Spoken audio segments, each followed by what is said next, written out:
আসসালামু আলাইকুম সবাইকে। এটা হচ্ছে আমাদের কাশিমপুরের শৈলডুবি গ্রাম, গাজীপুর কাশিমপুর থানা শৈলডুবি গ্রামে। এখানে হচ্ছে প্রচুর জায়গা জুড়ে এরকম শাক সবজি এগুলো চাষ হয়।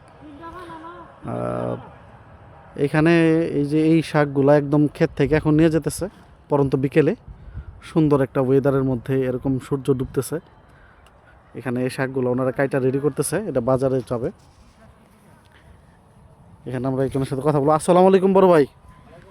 ভাইজান, এখানে এই ক্ষেতটার বয়স কত হবে? এই ক্ষেতটা কতদিন হয়েছে? 3 মাস। 3 মাস যাবত এই বপন করছেন শাকগুলা? আচ্ছা, এটা কাটা শুরু করছেন কতদিন পর থেকে? এই কাটা শুরু করছি প্রায় 2.5 মাস। 2.5 মাস বয়স থেকে এটা কাটা শুরু করছেন না? আচ্ছা। ডুগা বাইরেলে কাটা লাগে। ও আচ্ছা আচ্ছা, মোটামুটি এরকম সাইজের একটা ডগা যখন বের হয় তখন এটা কাটা শুরু করেন। জি, ঠিক আছে, আলহামদুলিল্লাহ। আচ্ছা, এই যে আটি বানাইতেছেন বাইধা, এই কয়টা ডগার মধ্যে একটা আটি হইতেছে?